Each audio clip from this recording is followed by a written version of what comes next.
Fala pessoal, seja muito bem-vindo ao nosso 32º episódio do Imóvel Insights. É um grande prazer estarmos aqui novamente e Imóvel Insights, o podcast do mercado imobiliário. Eu sou Antônio Carlos, diretor da ADM Imóveis e host desse podcast. E convidamos aqui pessoas do mercado imobiliário no geral, de todos os aspectos, que estão no dia a dia, na prática, trazendo conteúdo, dicas e informações sobre esse mercado. E hoje aqui comigo tem um convidado super especial, um convidado que conhecemos aí acredito no ano 2018, no lançamento, já deixo um spoiler aqui, lançamento do Porto Ludovico. O Alisson Barbosa, seja muito bem-vindo, meu amigo, desse podcast. Muito obrigado aí pela sua presença. E o Alisson está à frente comercial aí de uma das maiores construtoras de Goiânia, CMO Construtora. Então ele é gerente comercial, então está à frente aí representando a construtora junto aos corretores, imobiliárias, né? Seja muito bem-vindo, Alisson. E quero começar perguntando, que até por curiosidade eu não sei, que você contasse um pouco como que foi, que eu sei dessa trajetória de 2018 para frente, né? Como que foi seu início no mercado imobiliário? Foi direto na CMO? Foi como corretor? Como que você entrou nesse mercado? Ô Antônio, primeiramente agradecer a oportunidade, o convite de estar aqui com você, fazer parte desse podcast, agradecer as pessoas que estão aí nos assistindo também. A minha história, ela é bem assim, diferenciada. Eu acho que muitos talvez podem ter passado por essa situação. Eu, antes de vir para o mercado imobiliário, eu era empresário, né? Era um empresário da indústria de calçados, né? Então eu tinha uma fábrica de produção. Na verdade, eu era fornecedor da fábrica de calçados. Eu tinha uma indústria de injeção de peças plásticas, né? E nessa indústria eu fabricava, meu carro-chefe era produção de salto, solado, tudo para calçado feminino, né? E algumas outras peças técnicas também, de plástico, de vários tipos de plástico a gente injetava, né? Mas o meu carro-chefe era o fabricante de sapato. Esse era o meu cliente, né? Então eu já cheguei a ter 55 funcionários, tudo CLT. Né? Meu galpão era em torno de 1.000 metros quadrados. Aqui em Goiânia mesmo? Aqui em Goiânia. Eu tinha loja em Campinas, que é um bairro voltado para os fabricantes de sapato. Meu pai era proprietário dessa empresa e eu, com 17 anos, ele virou para mim e falou assim, eu estava viajando, né?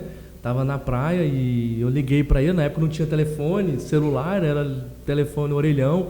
Fui ligar para ele, que eu fui passar a virada do ano na praia com a minha então namorada, hoje esposa.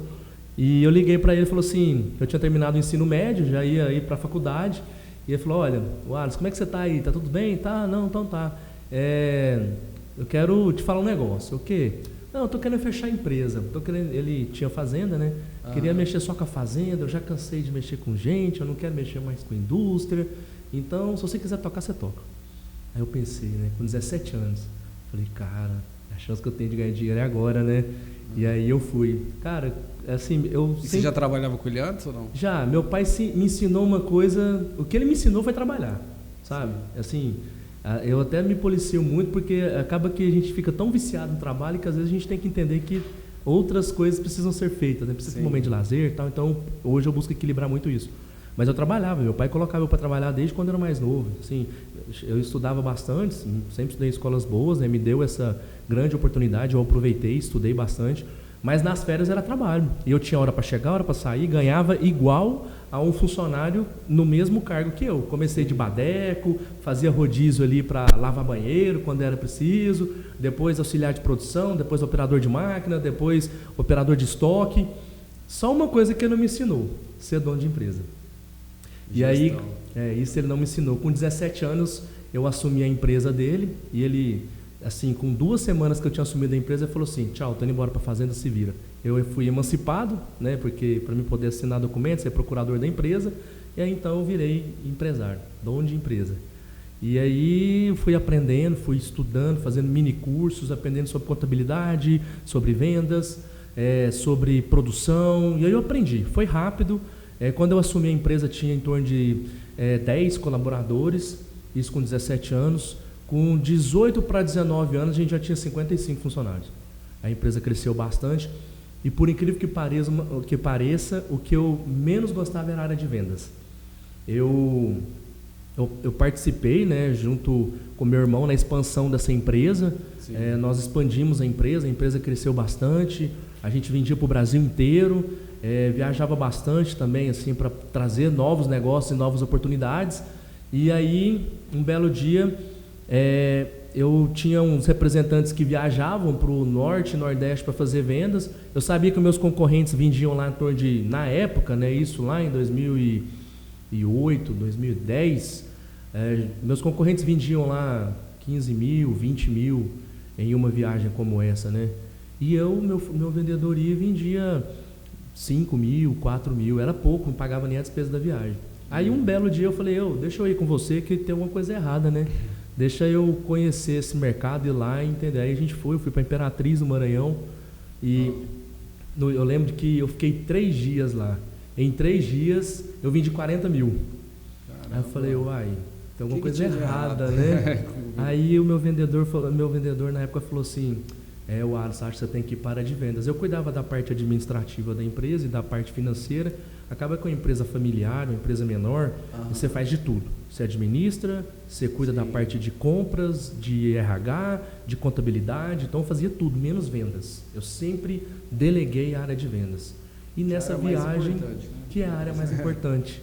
E aí nessa viagem eu percebi que eu precisava de atuar mais na área de vendas. E aí eu contratei pessoas para cuidar da parte financeira da empresa, administrar a empresa, e eu fui atuar na área de vendas. Só que aí, quando eu comecei a atuar na área de vendas, a empresa foi bem, vendeu bem, mas era um mercado muito competitivo, a margem de lucro nossa era muito baixa e a inadimplência muito alta. Eu tinha, assim, você tinha uma conta a receber muito alta, você não poderia contar com aquilo porque você não tinha, a inadimplência era alta e também você não tinha, quando voltava, era na época do cheque, né?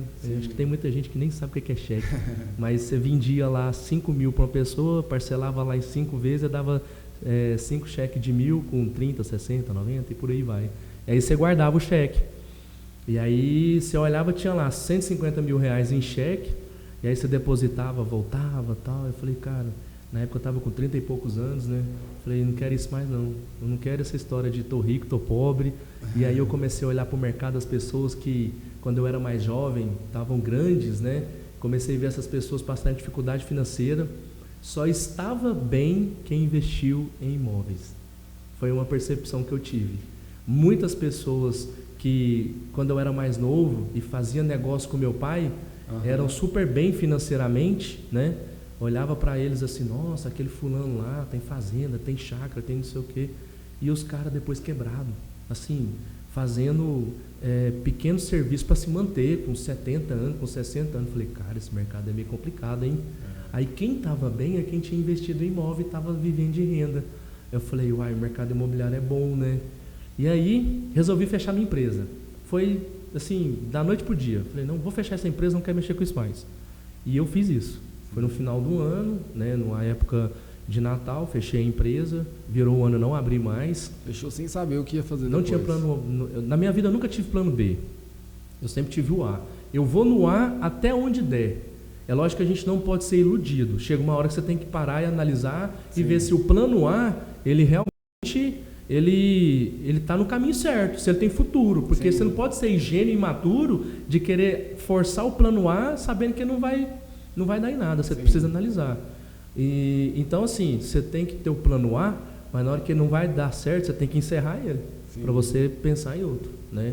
E eu entendi rápido que eu precisava de mudar, não era aquilo que eu queria para minha vida. E aí eu fui vender algumas máquinas, né? Na época tinha um site que era o bomnegócio.com e eu vendi famoso OLX, né? Era bom, viu? Ele era um dos melhores sites que tinha. Achei muito ruim quando ele deixou de existir, porque o OLX comprou, mas era muito bom, né? Fazia jus ao nome. E aí eu comecei a vender algumas máquinas por lá e era engraçado, anunciava, vendia. que eu precisava. A máquina do seu negócio. Eu tinha máquinas grandes, né? Que uma injetora é uma máquina bem grande, então você tem poucas pessoas que compram isso, aí outras indústrias que ficaram no mercado eu fui vendendo, mas as máquinas menores, e assim, a nossa fábrica era grande, então tinha muito maquinário. Então as menores você anunciava e vendia para outros mercados também que utilizam aquela mesma máquina, né? Então eu vendia, e aí um belo dia eu fui fazer um anúncio, aí eu falei, gente, eu tenho que ver o que eu vou fazer da minha vida, né? Aí eu falei, será que eu vou estudar para ser funcionário público, né? Aí eu, conversando com alguns amigos, os amigos falaram, meu irmão, você que já foi dono de empresa, empresário, empreendedor, você vai assim, não é salário que vai fazer você ser feliz. Você pode até ser um funcionário público, ganhar bem, mas você não vai ser feliz porque não é o seu perfil. Aí eu fiquei com isso na cabeça, falei, então esse plano já está descartado. Então vamos ver o que eu vou fazer. Nunca tinha sido funcionário, a não ser trabalhar com meu pai, nunca tinha carteira assinada. Aí eu vi um anúncio, contrata-se corretor de imóveis. Aí eu acho que esse negócio de corretor no classificado de popular ou não, no Bom Negócio tinha classificado de emprego. Sim. Aí eu falei, vou lá, né? Vamos ver como é que é esse negócio de ser corretor. Aí eu fui, entrei no anúncio, encontrei um gerente montando uma equipe, ele já estava com 4 corretores, e eu com meus 30 e poucos anos, era o corretor mais velho da equipe. Aí eu fui, contei minha história para ele. Qual que era, pode falar a empresa? Era Apolo Imóveis. Apolo. Isso, Apolo. Apolo, assim... Hoje é grande. Assim, Apolo é uma grande formadora de corretor, né? Se você olha no mercado hoje, tem muita gente em cargos grandes, inclusive chefes de grandes imobiliárias grandes em Goiânia que começaram lá, né? Então é uma empresa que eu tenho um carinho muito grande, um respeito muito grande, e eu aprendi muito lá, né? E aí eu fui, fiz a entrevista, e aí no outro dia eu voltei, né, para trabalhar. Aí eu lembro que o gerente falou assim, uai, você voltou? Aí eu, uai, por que não era para voltar não? Não, porque quando você me contou sua história, que você é empresário, né, eu já era casado, tinha filha, e a minha empresa, querendo ou não, era uma empresa que tinha um faturamento muito alto, né, por ser uma indústria, faturamento muito grande, mensal e anual, então... Eu tinha contado isso para ele, ele falou, não imaginei nunca que você ia voltar. Aí eu virei para ele chama Murilo Pádua. Hoje ele nem está no Brasil mais, mora fora do Brasil. Eu virei para ele e falei assim, Murilo, esse negócio aqui é bom demais. Ele, por quê? Meu irmão, é só vender. Eu não tenho que comprar, eu não tenho que pôr dinheiro, eu não tenho que fazer estoque, eu não tenho que preocupar com gestão do meu estoque de matéria-prima, de produção, de funcionário, e não tenho que preocupar com vendas do meu produto. Meu irmão, você quer só vender, ainda ganha esse tanto de dinheiro, tô dentro, tô aqui. E aí eu fui, cara, trabalhava, como eu era dono de empresa, eu já tinha Isso era que ano? Isso foi em 2014. 2014. Acho que foi 2014. Aí você entrou no eu entrei na CMO em 16, 17, 18, 19, 20, 21, 22, 23, 24. Isso, exatamente. Em 2014 que eu entrei... 10 anos atrás. Em 2014 eu entrei, em outubro de 2014, exatamente. Em outubro de 2014.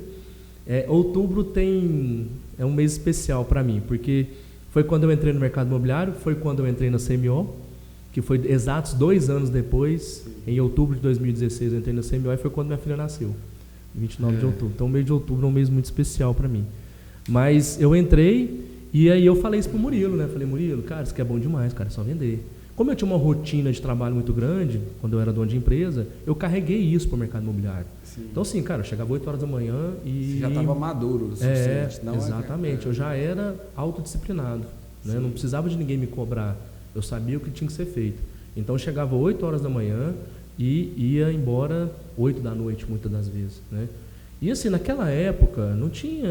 O digital estava... começando a rodar, ainda não tinha tanto essa geração de lead, né? Você sentava dentro da imobiliária, tinha lá o telefone para você ligar, tinha umas listas de oferta que eu não sabia nem de onde que vinha, mas eu acreditava naquilo e ligava e vendia, entendeu? Trabalhava revenda, lançamento? Não, lá assim, tinha alguns produtos de revenda e lá tinha um produto que estava encalhado, sabe? Um produto que não vendia, ninguém queria olhar.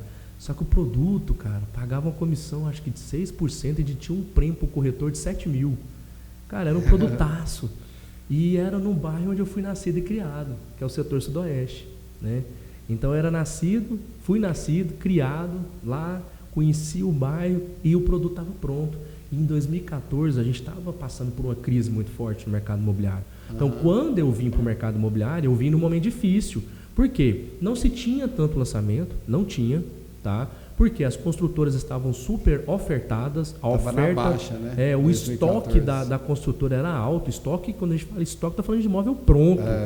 Né? O estoque de imóvel pronto era muito grande. E você ter construtoras que está com estoque de imóvel pronto é difícil. Ela não vai lançar com um problema a ser resolvido, que é estoque de imóvel pronto. Sim. Então, na época era uma parceria da Toctal com a Rossi, né?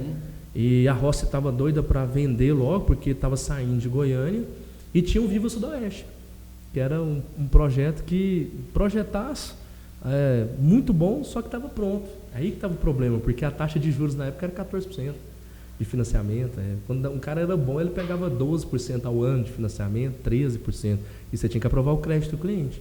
Mas isso para mim não era barreira. Você sabe por quê? Eu era novo no mercado. Para mim, taxa de juros de 12%, 13% ao ano era barato, porque na minha indústria eu não tinha isso. Na minha indústria, taxa boa era 2%, 2,5% ao mês. Né? Então, assim, quanto que dá isso em um ano? Né? Eu falo, nossa, 12% ao ano? Estou falando de 1% ao mês, a taxa de juros é boa demais de mercado imobiliário. Mas a gente sabia que não era. Né? Hoje, olhando, eu sabia que não. Mas na minha imaturidade profissional dentro do processo, eu achava, essa taxa é boa demais.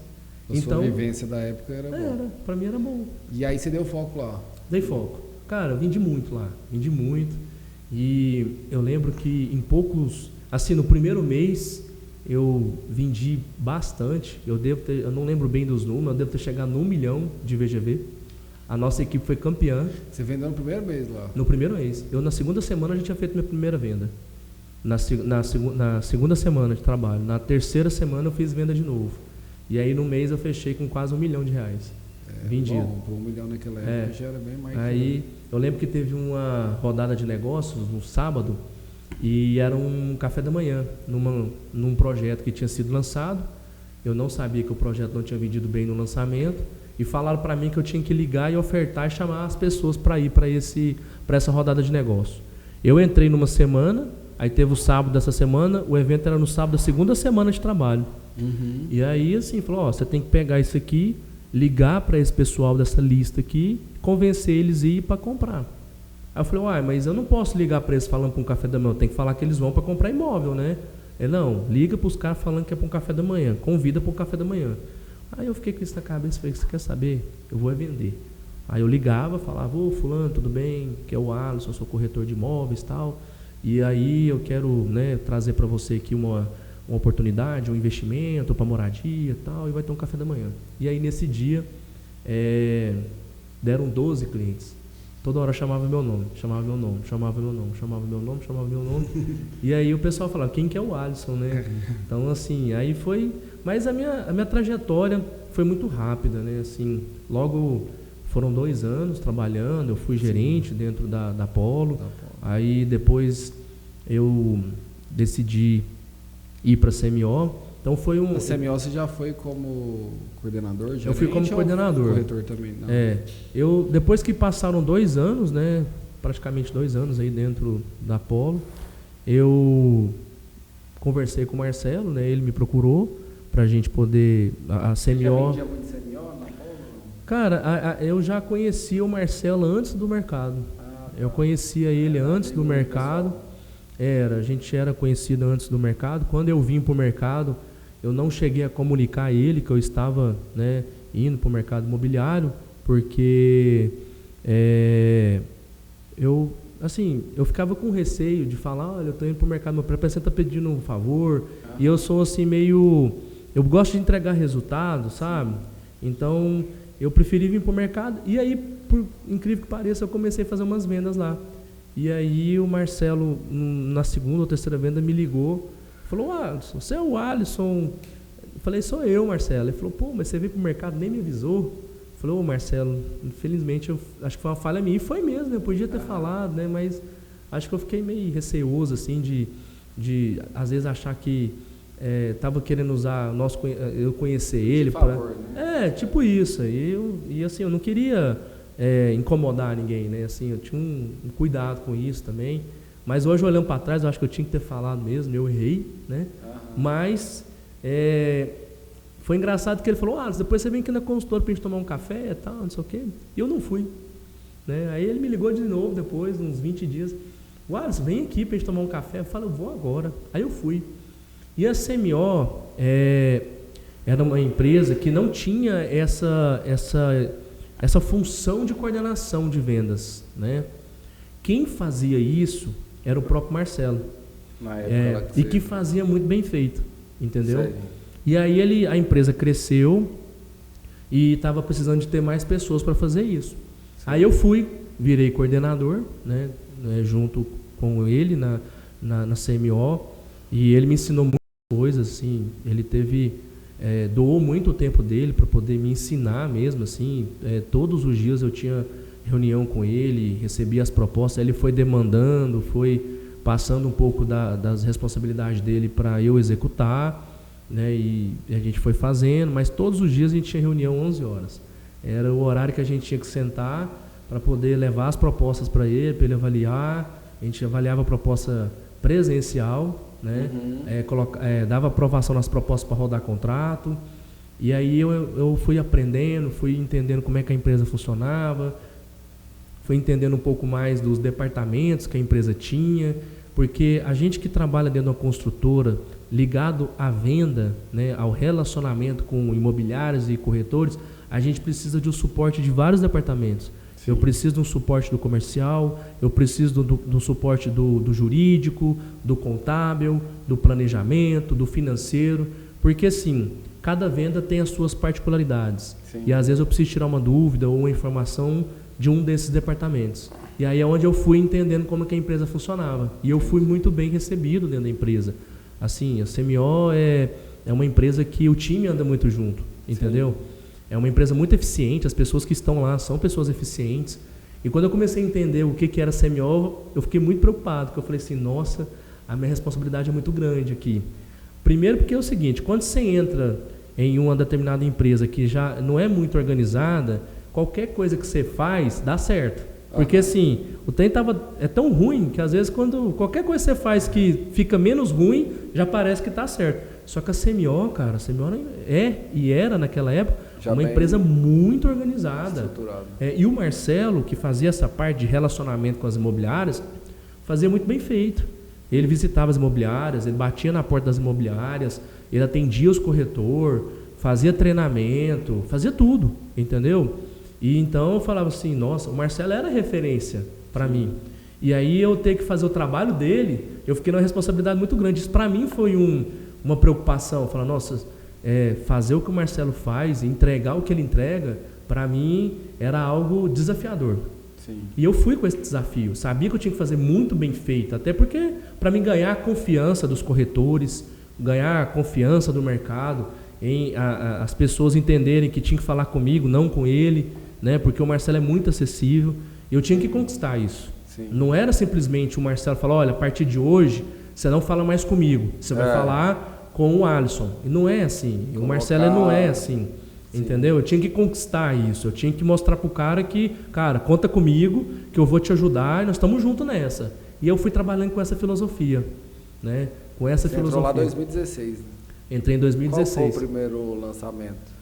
A gente acabou de lançar o Bravo Bueno. Eu entrei na semana posterior ao lançamento. Então eu não participei do processo de meeting, no processo de treinamento. Eu já entrei pós-lançamento do Brava, que foi um lançamento bem, assim, depois que eu entrei eu vi que foi um lançamento difícil, né? Não tinha vendido tão bem por conta do momento de mercado. Era um momento delicado, entendeu? Ainda era, entendeu? Mas foi um produto que startou bem, mas não tão bem como a gente lança hoje, né? Por conta do momento de mercado. Então eu tinha acabado de lançar o Brava, e aí a gente trabalhou mais algum tempo para depois ser o primeiro lançamento, o Varandas do Parque. Lá tinha o Varandas de Copacabana, Ipanema, e aí tinha o Varandas do Parque. O Varandas do Parque foi o primeiro lançamento.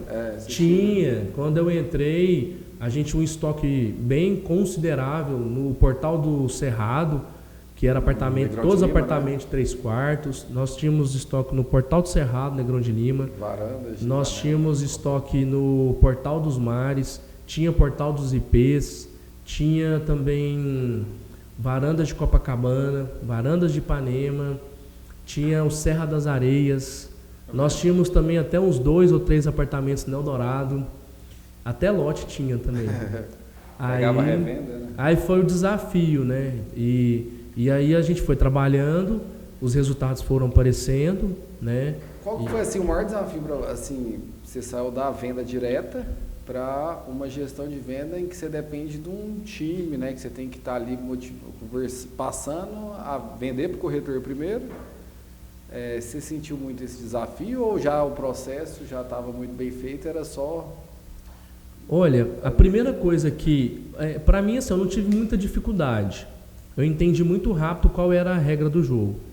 Eu tenho uma capacidade bem alta de me adaptar muito rápido. E a minha escola e a minha faculdade que me ensinou isso foi a minha empresa. Então, se a minha empresa, em 13 anos que eu tive empresa, me ensinou muitas coisas. Uma delas foi se adaptar muito rápido. Se adapta muito rápido, entendeu? Mas erre rápido. Então, assim, eu entendia que as mudanças precisavam ser rápido como dono de empresa. Então, eu não tenho problema de mudar alguma coisa. Tanto é que no cargo que eu tenho dentro da CMO, essa é uma característica que todos precisam ter. Se adaptar. Porque cada momento exige estratégia diferente. A estratégia que você usou no mês passado... Às vezes tem que mudar. Não, às vezes não vai dar certo agora. O lançamento que a gente fez, que deu certo, eu não posso usar a mesma estratégia no próximo lançamento. Muda muito. Então, quando eu vim, né, para trabalhar na CMO, como coordenador de vendas, a primeira coisa que a pessoa tem que entender, ela tem que deixar de ser corretor.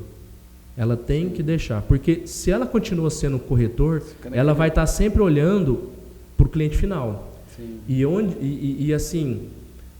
Quando eu decidi, fechei, né, com o Marcelo, aí eu tive a primeira conversa com o Marcelo falou, Alisson, nós vamos construir junto, porque eu não tenho esse cargo aqui dentro, mas nós juntos vamos achar um caminho aqui e nós vamos resolver, então vamos. Uhum. Aí depois eu tive que sentar com o seu Moacir, que é o pai do Marcelo, e aí o seu Moacir, ele foi fazer uma entrevista comigo, né, e eu lembro até hoje que ele estava com um papel, uma folha A4, igual você aí, tinha um monte de perguntas. Eu acho que tinha umas 14 perguntas que ele ia fazer para mim. Aí ele fez a primeira pergunta, eu respondi, eu falei, seu Moacir, eu vou contar minha história de vida para você, que eu acho que vai responder todas as suas perguntas. Aí foi 1 hora contando a minha história, que a minha história de vida, assim, começou muito cedo, né? Uhum. Eu com 17 anos como dono de empresa, passei por várias situações, comecei com 17 anos, com 20 anos, quando a empresa estava crescendo, meu pai faleceu. E aí eu tive problemas depois dessa morte do meu pai. Então é uma história longa, né? Que a gente pode marcar um outro podcast para eu te contar essa história. E essas histórias que eu passei, essas dificuldades que vieram, né, esses momentos de perda de entes queridos e outras situações também que eu tive na empresa, me ensinaram muita coisa. Aí eu terminei de contar a minha história, eu só mostro, acho que você já respondeu todas as perguntas. Aí eu lembro que ele estava numa ponta da mesa, eu estava de lá e o Marcelo de cá. Aí eu lembro que ele pôs a mão na mesa, virou para o Marcelo e falou assim, Marcelo, pode contratar. É ele. Aí ele virou para mim e falou assim, você sabe por que eu vou te contratar? Seu Moacir, não sei não. Eu vou te contratar porque você já sentou do lado de cá dessa mesa. Você já sentou nessa cadeira que eu sento hoje, como dono de empresa. Isso ficou na minha cabeça. Eu falei, cara, será que faz tanta diferença ter essa mentalidade de dono de empresa? Aí quando eu fui trabalhar, eu vi que faz. Porque a gente que já foi dono de empresa, você é dono de empresa, a gente tem umas percepções diferentes, a gente preocupa com algumas coisas que às vezes a pessoa que nunca foi dona não vai ter essa percepção, né? Então, nas tomadas de decisões, a gente avalia várias coisas, entendeu? Eu, na área de vendas, por exemplo, eu quero vendas que sejam saudáveis para a empresa. Sim. Então, assim, talvez só vai ter esse entendimento geral quem já foi dono de empresa. Porque sim, talvez se eu não fosse dono de empresa, você cara, só no seu, né? Eu quero bater a meta, eu quero pôr venda para dentro e vamos vender. Mas depois você vai ter problema com distratos, vai ter problema de venda mal feita que o cliente depois vai ficar insatisfeito. Uhum. Então, eu acho que aí eu fui entendendo a importância que teve, né, no meu trabalho em ter tido empresa.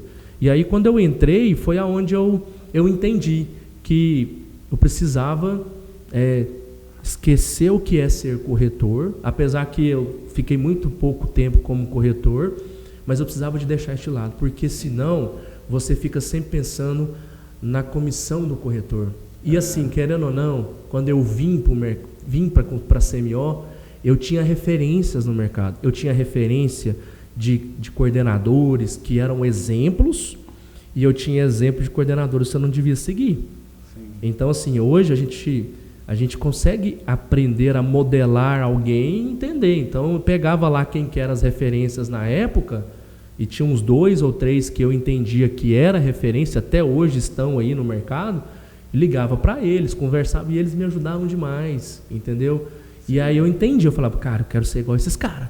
E tinha os outros que eram meio que carrasco de corretor, que o corretor falava, cara, eu levo venda para esse cara, de repente o cliente some, de repente o cliente comprou lá na consultora. Eu falei, não quero ser esse cara. Então eu entendi, então beleza. Então meu jogo é fazer o máximo possível de corretor vender CMO. Só que assim, eu não tenho equipe, não tem nada. É eu e o mercado. Vou para cima. Porque a gente é muito assediado. O cliente acha o telefone da gente. O cliente liga para a gente. Entendeu? A percepção que vai comprar mais barato, né? Direto para a consulta. E aí se eu penso, a comissão como coordenador, ela não é tão alta, mas você ganha no volume. Sim. Agora o corretor, nossa, eu falava assim, cara, qual que é a tentação? A tentação é o cliente virar, é o cara que está dentro da construtora, olhar para o cliente e falar assim, nossa, se eu fizer essa venda aqui, eu vou ganhar quase um mês de trabalho aqui. Uhum. Mas aí é aquela coisa, é o pensamento a curto prazo. Né? Se eu tivesse esse pensamento, talvez hoje nem estaria dentro da CMO. Então, esqueci. Falei, cara, meu foco, o meu cliente é o corretor, é o gerente, é a imobiliária. Esses são os meus clientes. Então, quando o meu telefone tocava e era cliente, eu falava, olha, você está querendo comprar CMO? Quero. Para você chegar até eu, com certeza você teve um corretor que te atendeu, não teve? Não, não falei com nenhum corretor, não. Então, vamos lá. Temos 2 caminhos. Ou eu te indico um corretor, ou você vai voltar no corretor que te atendeu. Talvez teve algum que te atendeu. Aí eles, não, eu tenho um corretor aqui e tal. Então, sim, eu tenho várias histórias de clientes que bateram na construtora e a venda aconteceu e depois ligava para a imobiliária e falava assim, vem cá pegar seu... Porque eu já sabia, a proposta já estava lá, entendeu? Então, assim, a gente... tem vários reconhecimentos no mercado. Porque, igual vocês falam, né? Muito no mídia, o primeiro cliente da CMO é a imobiliária e os corretores. Né? Assim, uma coisa é você falar, outra coisa é vir de dentro. Né? É você realmente fazer isso. Então, isso lá dentro a gente leva muito a sério. Sim. E a percepção que eu tive, como eu falei, eu tive referências no mercado que me ajudaram a entender isso, mas tirando essas referências, eu tive a referência dentro da CMO. Né, que foi o Marcelo. O Marcelo, quando eu entrei, eu tive as referências aqui de coordenação, mas a minha maior inspiração foi o Marcelo. O Marcelo, ele fazia isso muito bem feito e faz até hoje. Se você ligar para o Marcelo, ele vai te atender, ele vai te ouvir, entendeu? Então, eu falava assim, nossa, tem que ser do jeito que o Marcelo faz. Sim. Então, eu preciso fazer desse jeito e tentar melhorar. Então, é onde eu tive essa referência principal, que era o trabalho que o Marcelo já fazia. E o Marcelo era muito muito reconhecido no mercado como uma pessoa que respeita muito o corretor, que dá o ouvido para o corretor, que ajuda, que está ali no dia a dia, né, que compartilha e entende a necessidade, né, da imobiliária, do corretor dentro do processo da venda. Né? Então eu falei, nossa, então eu acredito no que o Marcelo faz e eu vou seguir esse caminho. E aí é onde a gente até hoje carrega isso. Eu tenho 8 anos dentro da empresa, né? E eu falo para o Marcelo, não tem plano A, meu plano B é o A, então não olho para fora e vamos fazer esse negócio vender cada vez mais.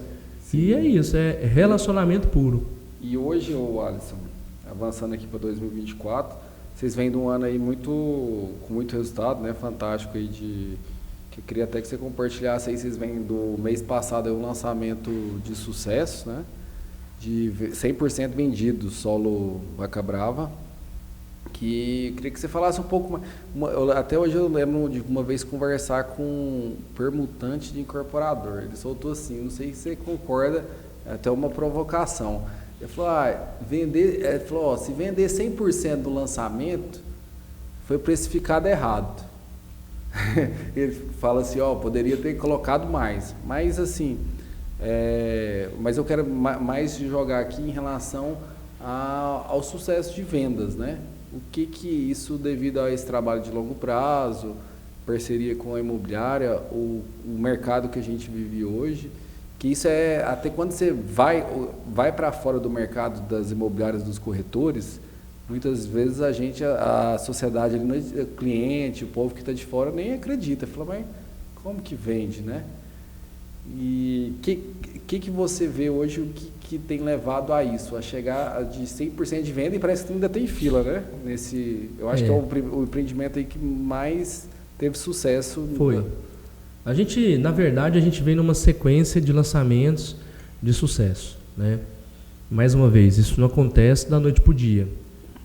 A gente trabalha muito, erra muito, ajusta para poder chegar onde a gente conseguiu chegar. Não é simples, não é da noite para o dia. A gente veio com um lançamento no ano passado muito bom, que foi o Varandas Bueno. Vendemos muito bem lá. Saímos de lá com 70%, 80% vendido. Depois veio o Vista América também, vendeu super bem. E aí nesse ano a gente vem com o Flora, né? O Flora a gente vendeu 100% lá no dia do lançamento, rodamos 200 contratos. E depois a gente veio para o Solo, mais uma vez 100% vendido. Só que o que o Solo foi diferente do Flora? O Flora, no dia do lançamento, nós rodamos 200 contratos. Tínhamos uma fila de espera lá de uns 10, 15 pessoas. Então, é normal, pós-lançamento, cai um ou outro contrato, o cliente teve um problema. É tantas histórias, cara, é engraçado. As histórias que eu escuto, por que o cliente desistiu. Assim, de tudo eu já ouvi. Até a mãe que o filho foi para uma festa, brigou e levou uma facada, mas estava no hospital, não morreu, mas ela não ia comprar. Então, assim, chegou a assinar o contrato no sábado e desistiu na semana que vem. Desistiu. Às vezes a gente roda o contrato, o cliente não assina no sábado, no domingo, assina durante a semana. Então eu tinha uma fila de espera pequena. Agora no Solo Vaca Brava, no sábado, a gente rodou todos os contratos e nós tínhamos uma fila de 136 pessoas. De quantas unidades lá, total? Eram 204 unidades.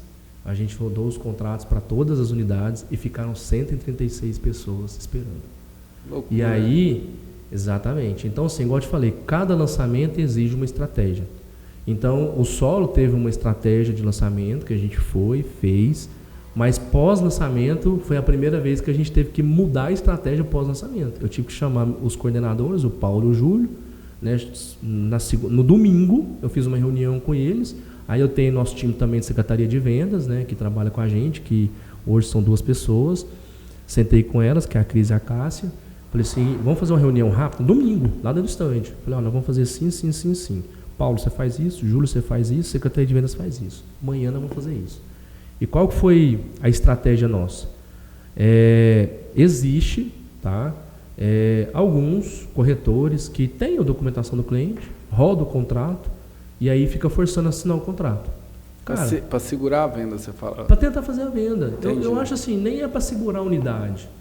Pode acontecer de alguém de má fé querer rodar um contrato com documento de alguém para segurar a unidade? Pô, eu sempre acredito no princípio da boa fé. Sim. Eu acho que às vezes a estratégia das pessoas pode parecer má fé, mas é uma boa fé no sentido de tentar fazer uma venda. Porque assim, aí é onde entra aquilo que eu te falei, você tem que entender o corretor, né? Uhum. Cara, o corretor já está tentando fazer a venda. Sim. A gente pede o corretor para ajudar, mas tem corretor que está com cliente bom, saudável, que quer fazer a venda, e tem um corretor que está com cliente naquela, vai, não vai, e o cara está com o documento ali e fala, vou rodar o contrato, e aí depois eu pego e acabou, vendeu tudo, o cara vai no espelho, vendeu tudo, e está aqui, eu rodei o contrato. Né? Entendi. Só que aí... Gatilho da escassez para ver se o cara... mas isso é exceção. Sim. Entendeu? A gente sai de um lançamento como esse, porque a gente tem um cuidado muito grande. A gente, eu não sei se tem outras construtoras que fazem o que a gente faz. A gente vai para o dia, com o espelho aberto, com o espelho livre, e nós vamos ali fazendo reservas das unidades naquele momento e recebendo as propostas, avaliando propostas. A gente não põe qualquer proposta para dentro. Tá? Sim. Se a proposta não for boa, o Tem fluxo não for bom, saudável. a gente volta, cara, ó, conta a proposta aqui, cara, melhor aqui, põe mais mensal aqui, põe as intermediárias reforçando aqui. Então, se a gente não põe qualquer venda para dentro, começa por aí. E segundo, a gente roda todos os contratos no dia, todos. Tá? Às vezes acontece rodar poucos contratos no domingo, porque foi proposta aprovada às 6, 7 horas da noite, aí roda no domingo de manhã. Mas assim, cara, tudo roda no sábado. E entendeu? dá o prazo de o quê? Uma semana para estar assim. Aí é onde o trem mudou. No Flora, a gente ligava para os corretores, não assinou, tal, não sei o quê. E aí, não, espera mais 2 dias, 3 dias. Aí a gente vai entendendo, né? Às vezes demora até uns 10 dias para assinar, tal. Sei. Às vezes cai, sempre partindo do princípio de boa fé. A gente tenta, a gente entende. Às vezes a gente vê o corretor, tá precisando demais daquela venda, que assim, trabalhou para caramba, tinha 5 vendas, só fez uma. Eu preciso daquela venda. A gente vai escutando, vai tentando. Agora no solo não deu. No solo a gente teve que, no domingo, sentar e falar, gente, é o seguinte, nós vamos segunda de manhã apertar todo mundo. E segunda cedo nós já começamos. Ó, seguinte, você tem um prazo até terça-feira para assinar o contrato. Até terça-feira. Isso na segunda, o cara só tinha até terça. E aí foi. Cara, terça-feira, mais de 70% dos contratos já estavam assinados. Aí na quarta a gente foi derrubando alguns que a gente viu que não ia estar dando certo. Até o pessoal, né, já começou, devido à pressão, já começou a abrir o jogo. Não, cara, meu cliente não vai assinar, meu cliente teve um problema. Aí a gente liberava o contrato e ia para a fila. Aí pegava lá o primeiro da fila, daquela tipologia que voltou, já, ó, seguinte, você não vendeu lá no dia, mas você é o primeiro da fila para essa tipologia que voltou, tocou unidade tal. Sua proposta é boa, o seu cliente tem pasta, aí estava com a pasta aprovada, pá. Aí você tem um retrabalho, né? Cancela o contrato, aí roda o contrato de novo. Então, assim, foi uma semana que a gente teve que ficar dentro do escritório, trabalhando, e assim os telefones tocando, aí não dava para atender todo mundo, porque tem uma hora, Antônio, que você tem que fazer o que tem que ser feito. Sim. Não adianta você querer achar que você vai conseguir agradar todo mundo e que você vai conseguir também atender todo mundo. Cara, vamos fazer o que tem que ser feito.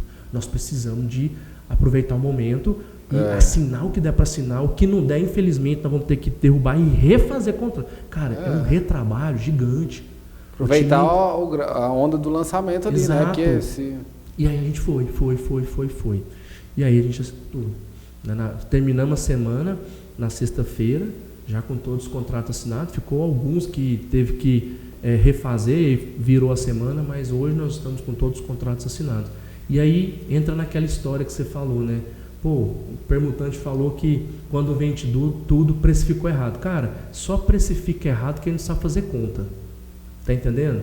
Então, assim, se o cara não sabe fazer conta e erra na conta, e aí ele faz o preço que vai dar prejuízo para ele, aí ele precificou errado.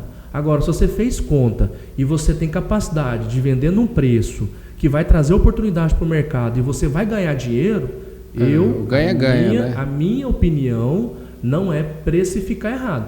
Porque uma coisa é o seguinte, uma coisa é você olhar depois do lançamento e falar que precificou errado. Agora eu quero ver antes do lançamento, com todo o risco que você corre, e falar, não, você está precificando errado. Porque o negócio é o seguinte, Antônio, quando vende tudo, tá tudo certo. Agora, e quando não vende tudo? Porque como é que você faz para vender o que faltou? Né? Como é que você vai chegar ali e falar, você passou, a gente fala que a gente deixa de ser sexy. Quando você está com um produto em lançamento, você é sexy, todo mundo te quer. Vamos vender, mas depois que passa o lançamento, já vai pro próximo. Aí vai pro próximo, você fica com um problema na mão. Então assim, cara, vender tudo é ótimo. Sabe por quê? Imagina quantos milhões de comissão não foi colocado na mão de corretor imobiliário, gerente. Quanto que movimentou a economia? Só de comissão, entendeu? Quanto que dinheiro circulou? E a gente tem sempre um cuidado, né, de quando vai fazer o lançamento do ganha-ganha, que você acabou de falar. Né, o ganha-ganha, a gente olha isso. Por que é o ganha-ganha? A gente vende bem, o corretor vende bem, as imobiliárias vendem bem e o cliente compra com oportunidade. Pô, tá comprando um super produto numa super localização de uma construtora muito séria, como é a CMO. Né, a gente tem uma história maravilhosa, né, com preço bom. Todo mundo ganha. Eu olho o solo, todo mundo ganhou. E aí, falar assim, precificou errado. Cara, te falar, a CMO sabe fazer conta. Entendeu? A CMO, ela consegue ter um preço competitivo, voltando lá atrás da nossa conversa, pela organização que a empresa é. Entendeu? Sim. A empresa é muito organizada, é uma empresa que tem uma inteligência e gestão de obra. E consegue ter um preço mais agressivo para a região. Tem um preço mais agressivo, não porque economiza em matéria-prima, né, no acabamento. Porque tem mais eficiência na gestão da obra, né? Eu vim da indústria, né? Eu contei minha história para você. Na minha indústria, eu não ganhava dinheiro na compra e na venda, eu ganhava na velocidade de produção. Tanto é que na minha sala eu tinha várias telas que era da indústria, eu ficava cronometrando quanto tempo a máquina estava soltando uma sola.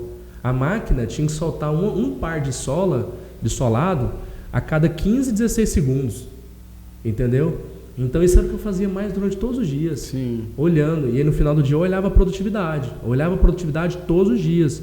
E aí, se tinha uma máquina soltando 30 segundos uma sola, estava caindo pela metade a produtividade. Só que o custo da energia é o mesmo, a mão de obra era o mesmo, só que eu produzia metade do que eu deveria produzir. Então, meu custo eleva. E na obra, o que é muito pesado como custo, um dos principais custos de uma obra é mão de obra. Sim. Então, se você faz uma obra com 16 meses e outra empresa gasta 24 meses, aonde vai ficar mais caro? É quem gastou mais tempo, quem gastou mais mão de obra. Então, isso é um dos diferenciais. A gente brinca internamente, às vezes os corretores, né, chegam na gente, outros incorporadores, falam assim, qual que é o segredo de vocês? Como é que vocês conseguem vender bem? Como é que vocês conseguem ter esses preços? Aí eu brinco muito que é o MPC, né? Aí o cara, MPC, como é que é? Eu falei, não, pesquisa no Google, né, que é o MPC, aí pesquisa, não tem. Aí eu brinco com o cara, não, aí às vezes algum parceiro chama para almoçar, a gente almoça, aí, e aí, você não vai falar que é com o MPC, não? Eu falei, cara, é um montão de pequenas coisas. É um montão de pequenas coisas, não tem, né? Não tem uma coisa específica, não é eu, um pouquinho de não cada é fulano, coisa, fazer o feijão com arroz cara, todo dia. a máquina tem que rodar, a engrenagem tem que rodar. E eu preciso fazer minha parte, os outros departamentos precisam fazer a parte deles. Cara, num processo de lançamento como esse, para você ter noção, não é só a minha equipe que trabalha, é a empresa inteira. A empresa inteira. Todos os departamentos liberam colaboradores para poder rodar contrato, atender o corretor lá no dia. É a empresa inteira em prol, e todo mundo em prol, sabendo da importância que é lançar bem, cara. A gente só tem que, entendeu? Então, assim, é um montão de pequenas coisas, não tem uma fórmula assim, é só isso que dá certo. Não é. Não, é um conjunto, né? E também já uma essência do processo e cultura de vocês. Exato. Esse é um ponto importante. Porque, a questão assim, da porque cultura. às vezes chega o cara de fora, vou construir, Goiânia tá bombando, vou construir e lançar, às vezes não consegue, não vai ter a mesma performance por causa da cultura ali, já que já está rodando o processo. A CMO tem uma cultura de muita produtividade. Todo mundo que entra dentro da empresa já entende isso muito rápido. Você tem que entregar bastante. Aqui não tem vaidade, aqui não tem o eu, aqui tem nós, né? Então, cada um faz o seu melhor para entregar um resultado extraordinário. Sim. E quando você entra dentro da CMO, você percebe isso. Todos os departamentos da CMO são departamentos mais enxutos, são departamentos mais produtivos. Entrega muito, mas muito, com poucas pessoas. Mas as pessoas que estão lá são pessoas muito eficientes. Cara, admiro as pessoas que eu trabalho, né? Os gestores que estão lá. Para você ter noção, de todos, a parte gerencial, lá a estrutura é os diretores que são os sócios, né? Uhum. Então é diretor quem é sócio, que são 3, né? Que é o seu Moacir, o Marcelo e o Marco Aurélio. Abaixo deles tem os gerentes, né? Cara, só tem eu e mais um homem, o restante é tudo mulher. É uma empresa muito diferenciada, sabe? Entendi. Uma empresa de engenharia onde a maioria, 90% da parte de gestão da empresa está na mão de mulheres. Isso eu acho muito legal, eu tenho orgulho de falar isso. Entendeu? E gente muito competente. Vou dar um exemplo para você. Meu departamento, uma empresa do tamanho da CMO, que vende 2 lançamentos, né, VGVs acima de 100 milhões, 100% vendido praticamente. Você já viu o tamanho da nossa equipe? É eu, o Paulo e o Júlio. A equipe de coordenação. Tem a equipe de secretaria de vendas lá também, que está ali na linha da parte mais processual da venda. Mas a coordenação, ela é diretamente ligada a relacionamento. Atender corretor, fazer visita, treinamento. É eu e mais 2. Você vê outras operações que são do tamanho do nosso, que tem muito mais gente trabalhando. Entendeu? Então, assim, é produtividade, é organização, é planejamento, é estratégia. Sim. Entendeu? Aí é onde a gente consegue entregar um bom resultado com menos pessoas. Com o time. Com um time. O Alisson, assim, indo para outra direção, Hoje, como você vê, que eu até gosto de fazer para várias pessoas que vêm aqui, o mercado imobiliário de Goiânia. Existe um fator externo, hoje a gente tem aí na noticiário, Goiânia, se eu não me engano, esse ano passado, ficou o terceiro BGV maior do Brasil, né, perdendo para São Paulo, Rio. E a gente vê realmente um aquecimento grande, muitos lançamentos, o mercado forte, no geral.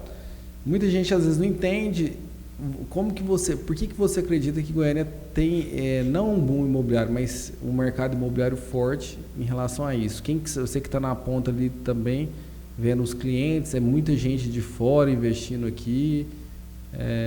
Como que você vê essa aceleração? Que uma parte é um pouco o sucesso ali da CMO, né? E tem também um pouco, quando você olha para o macro mercado, esse fator do mercado de Goiânia. Goiânia é uma capital maravilhosa, né? Eu Sim. sou nascido, criado aqui, não penso nunca jamais sair daqui. Eu amo essa cidade. Essa é uma cidade que entrega muito pra gente. Sim. Eu falo que Goiânia deixa a gente mal acostumado. Porque quando você vai para outras cidades, quando você vai viajar, dá vontade de voltar para Goiânia, você fala, nossa, Goiânia a comida é boa, o povo é atencioso, o clima é bom, por mais que a gente tenha esses momentos de seca, de calor, mas é uma delícia morar aqui, né? Goiânia, primeiro, é uma cidade diferente da grande maioria, né? Uma vez, eu estava conversando com um dono de uma empresa de pesquisa de mercado, e ele fala, cara, vocês de Goiânia são muito doidos. Mas por quê? Cara, quando construtoras fora de Goiânia nos contratam para fazer pesquisa de mercado em Goiânia, antes de eu fechar o contrato eu já falo, você tem certeza que você tem para Goiânia? Aí o cara, por quê? Aí ele fala, cara, Goiânia é uma cidade que é muito competitivo o mercado imobiliário aqui. Sim. Tá? Primeiro, você já imaginou o tanto de construtoras que tem aqui? É construtora demais que tem aqui. E assim, a maior parte das construtoras, praticamente todas, são muito boas. São construtoras que já tem muitos anos que estão no mercado. São construtoras que entregam muito. São construtoras que trazem projetos cada vez um melhor que o outro, né? Muita inovação, né? Muita modernidade. Muita inovação, modernidade, construtoras tradicionais. E o número de construtoras é muito grande para o tamanho que é Goiânia. Atrelado a isso tudo, o metro quadrado aqui ainda é barato, comparado a outras praças. É barato, sim, né? Ainda é. Esse é o desafio. Aqui em Goiânia, quem está fora, olha para o mercado de Goiânia e fala, nossa, lá em Goiânia tem muita construtora, e essas construtoras são boas, entregam muito por esse metro quadrado. Nossa, é um mercado muito competitivo. Esse é um ponto. Não vamos falar só de construtora, não. Vamos falar de imobiliárias. Cara, Goiânia é exemplo. Eu falo para os corretores o seguinte, cara, se você se dá bem em Goiânia, você dá em qualquer outra região, você vai se dar bem também. Você pode ir para qualquer região do Brasil, se o mercado não estiver em recessão, você vai se dar bem. Porque aqui é muito competitivo. Imobiliárias muito boas, cara. Imobiliárias que fazem desenvolvimento de pessoas diferenciada, que são exemplos em pegar a pessoa que está que assim, nunca imaginou ser vendedor, e o cara começa a vender e de repente o cara é campeão de venda, muda de vida, né? Traz coisas para dentro de casa que ele nunca imaginou trazer. Então o mercado imobiliário permite isso, as imobiliárias ajudam muitas pessoas a se desenvolverem. Sim. Então nós temos um mercado muito competitivo em construtora e imobiliária. Quando você tem um mercado muito competitivo, está todo mundo se esforçando para fazer o melhor.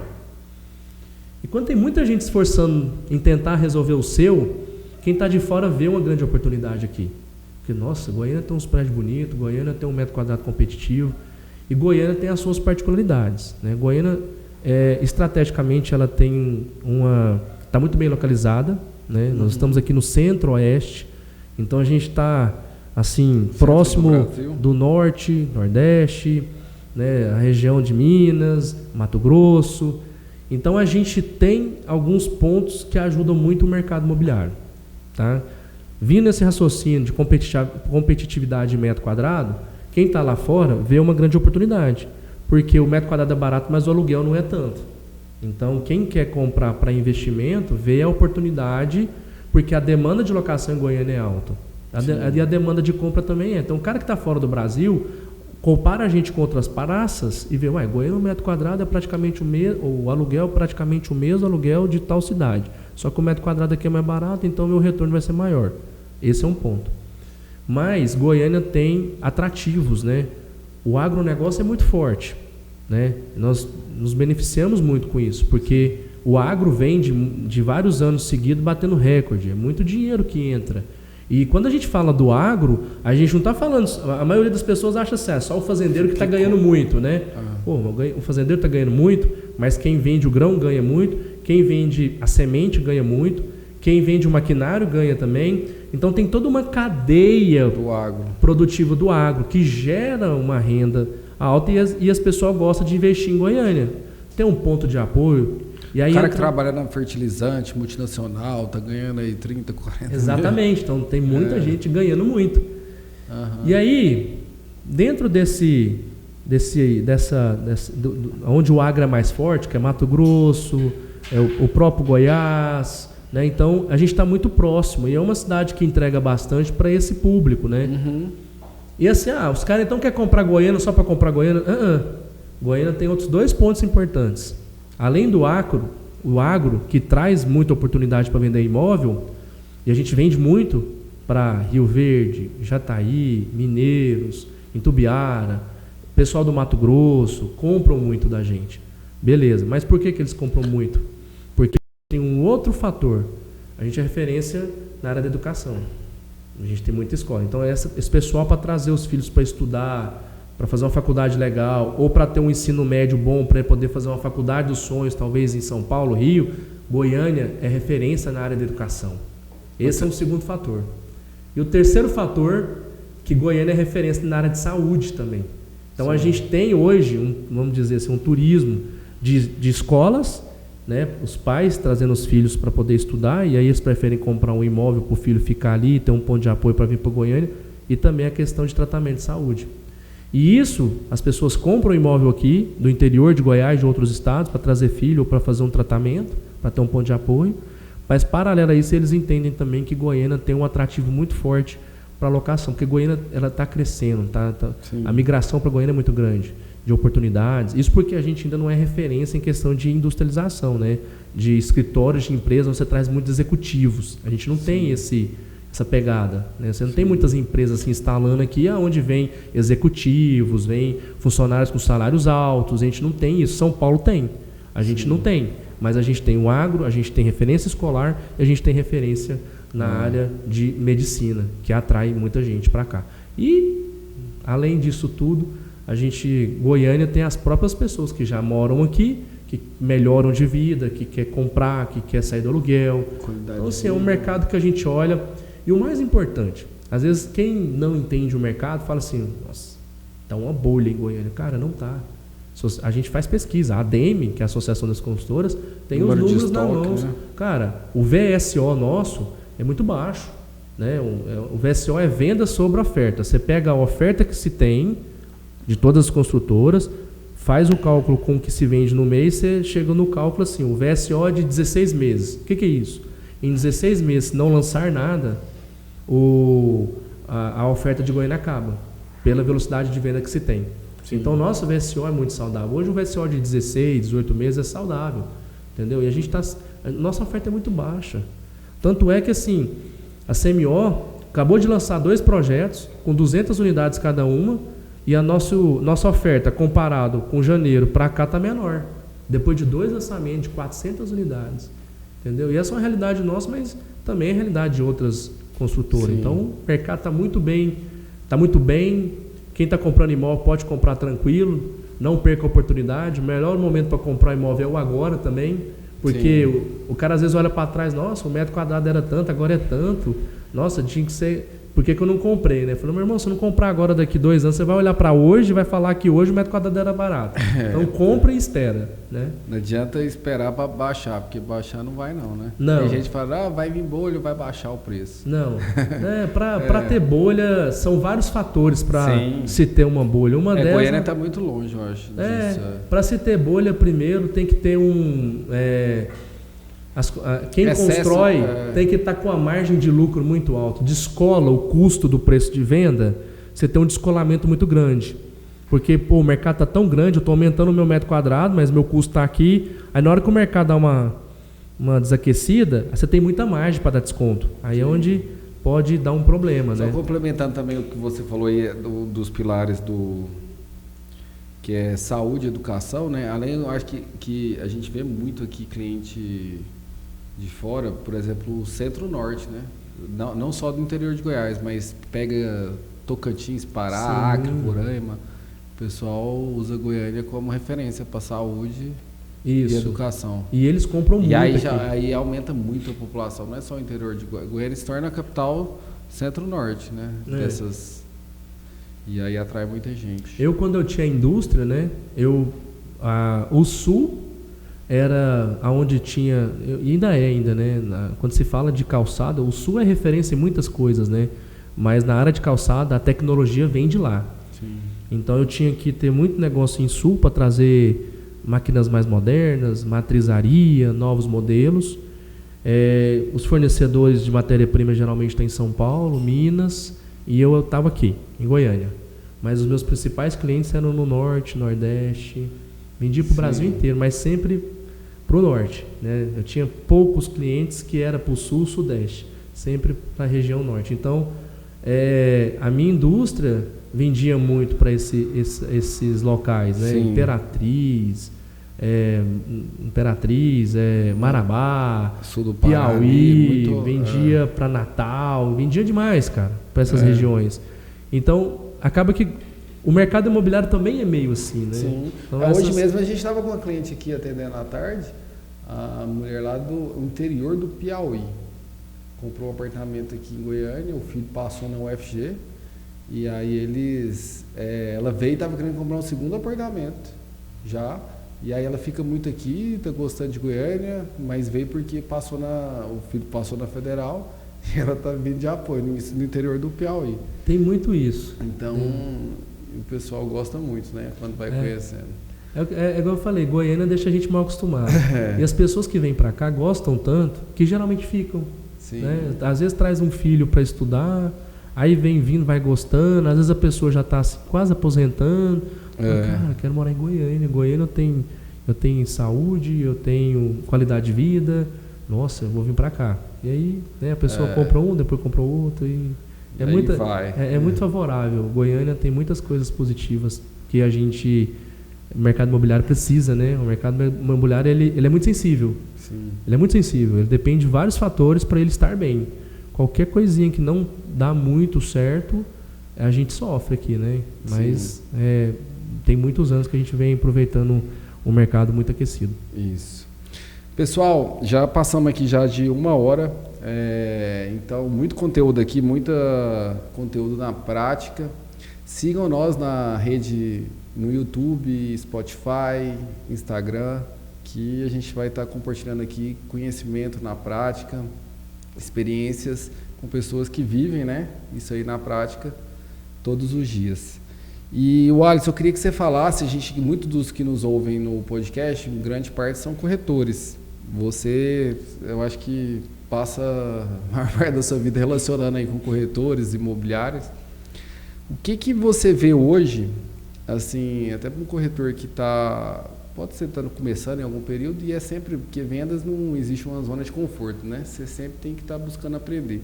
O que você vê, tanto nos lançamentos, na revenda, que é um comportamento ali de um corretor de sucesso? O que você vê, fala assim, aquele cara que está batendo na sua porta todo mês lá, chegando, venda, proposta, o que esse cara faz de diferente? Porque assim, não é só o talento, né? Assim, é o comportamento, as atitudes que levam ali o corretor a performar bem. Como você vê hoje, assim, algo fundamental que o corretor precisa ter? São várias coisas, né, que o corretor precisa ter. Acho que a primeira coisa que o corretor tem que entender, eu acho que isso, na minha opinião, e assim, eu estou falando isso porque já tem 8 anos que eu lido com o corretor todos os dias.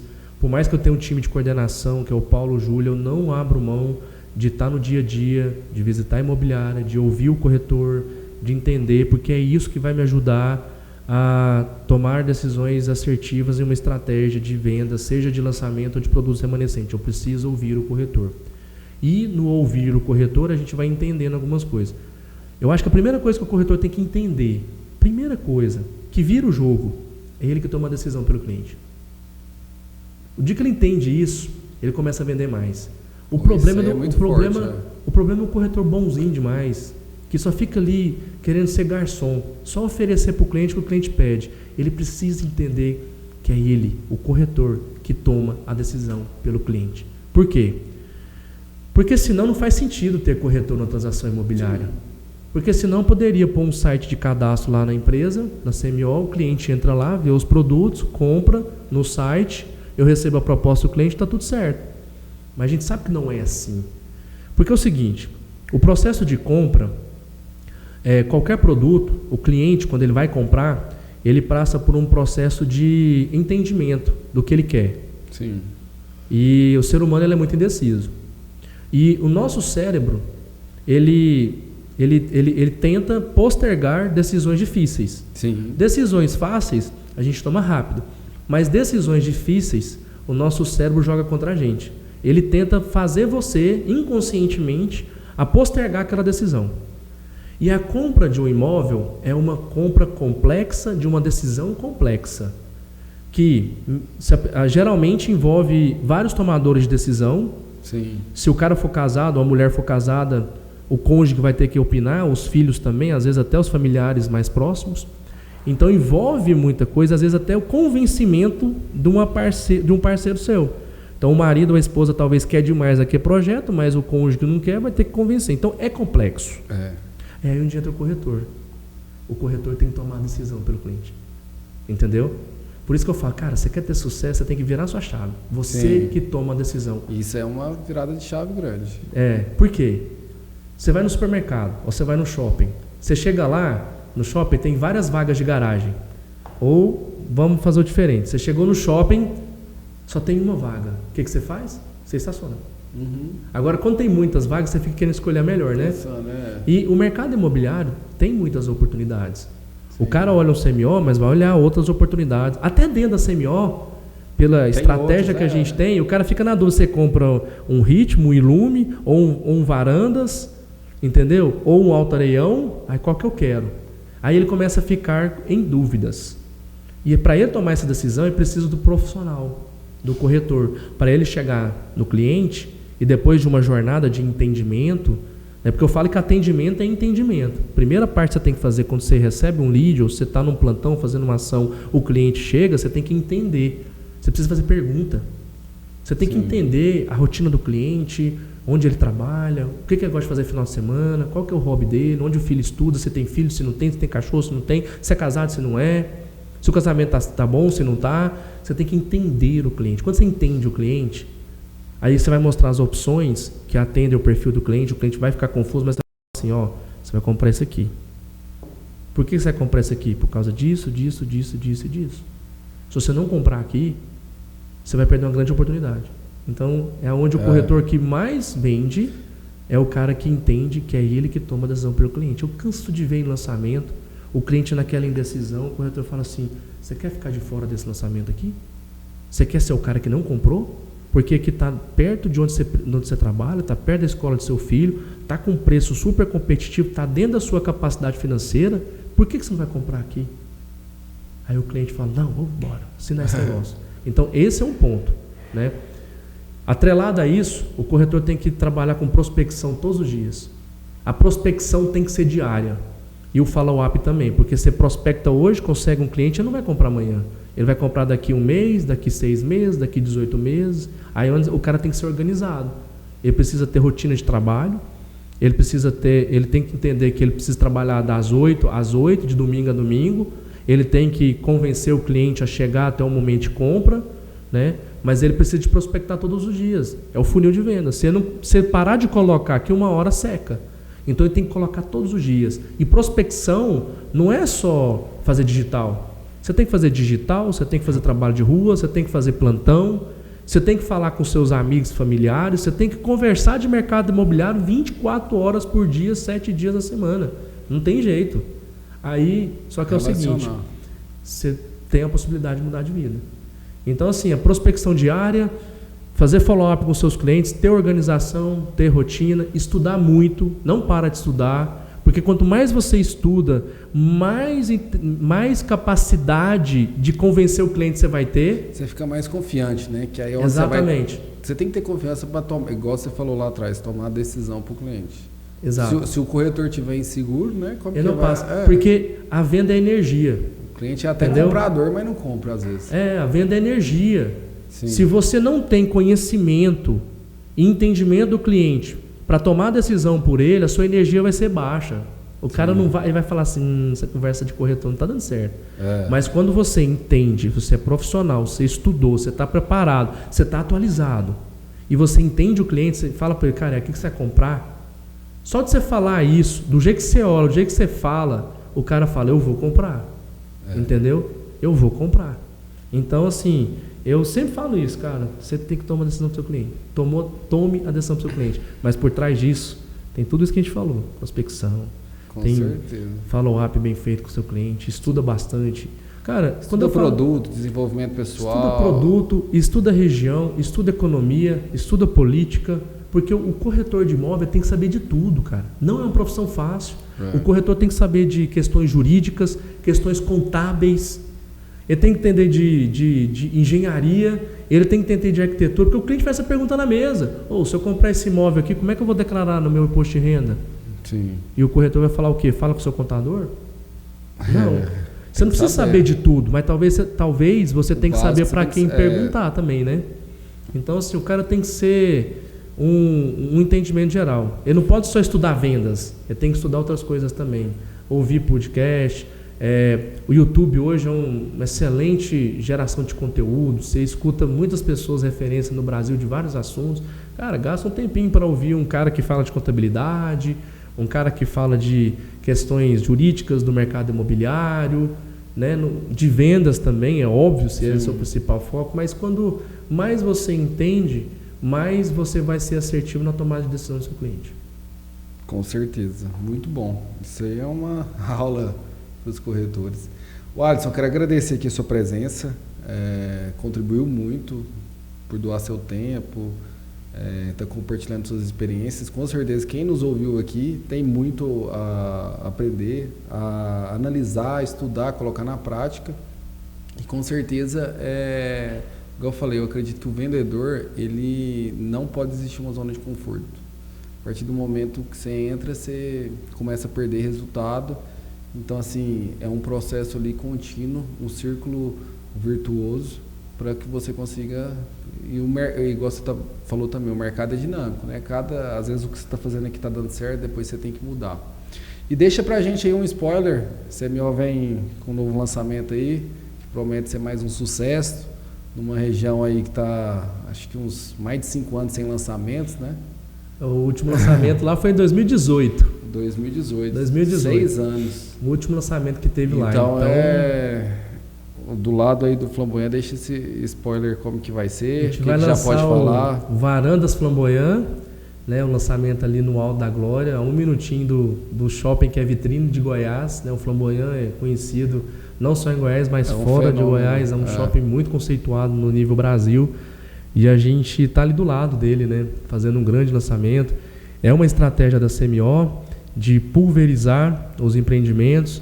Então a gente tem empreendimentos em vários bairros de Goiânia e, mais uma vez, seguindo essa estratégia, a gente traz um terreno especialíssimo ali no setor Alto da Glória, que, como eu falei, já desde 2018 não tem lançamento, porque realmente a região não tem muitas opções de área, né? Então a gente traz uma localização que tem uma demanda já carente de produtos novos, né?